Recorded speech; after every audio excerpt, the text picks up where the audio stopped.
There's nothing magical about convincing people to say yes. The top psychologists know that we don't need to cast a spell or hypnotize people to persuade them to do what we want.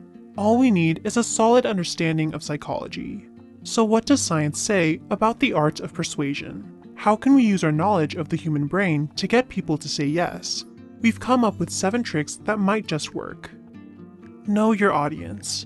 This should be your first step. Before you even try to persuade someone, you need to understand who that person is on the inside. You need to know what makes them tick. One study examined different advertising techniques used by big brands. They found that certain ads were more persuasive for different kinds of people. For example, extroverts responded differently to certain ads which appealed to their open-mindedness when compared to introverts.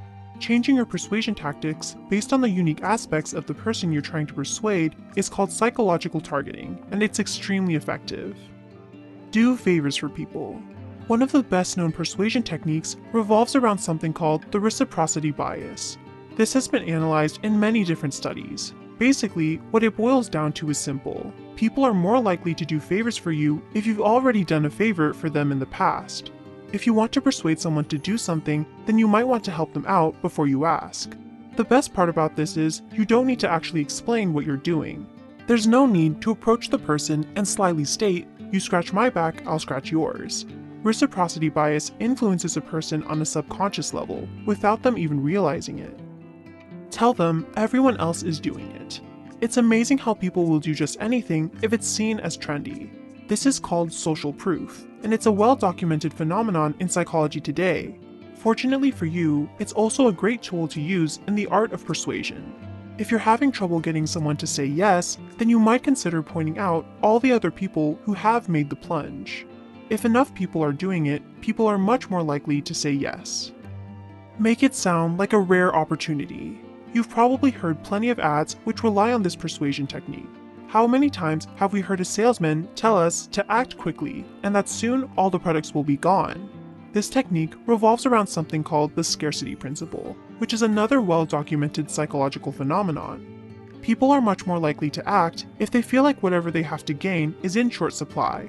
Whatever is rare is automatically seen as valuable in the human brain, for the most part. So if you're trying to convince someone to say yes, why not use that to your advantage? Tell them how rare of an opportunity it is, and how they might miss out if they don't act. Give it time. Sometimes, patience is the best tactic. This is definitely true when it comes to persuasion. Why? It all has to do with something called the sleeper effect. Basically, this refers to the fact that people are more easily persuaded by a non-credible source the more time goes by. Even though someone might dismiss your persuasion techniques at first, they might soften up over time. Keep on repeating your arguments, and the sleeper effect might make it easier for you to persuade them. Make it emotional. When it comes to the art of persuasion, this is huge. The simple fact is that emotions will carry more weight in an argument than actual facts. While this might not be the most logical behavior, it's just how the human brain works. Studies have shown that arguments are more effective when they rely on emotional undertones. Not only that, but they're even more effective when the arguments are crafted to match the target's current emotional state. For example, playing off someone's excitement is a great way to persuade them into doing what you want. Always keep a sense of humor. If you really want to persuade people, then you should definitely maintain a great sense of humor. One study even found that self-effacing humor was very effective in persuasion. For those who don't know, self-effacing is basically being timid or shy. When persuading people, it's easy to seem a little confrontational. But if you don't take yourself too seriously when trying to persuade others, it can definitely work to your advantage. You might even consider making fun of yourself.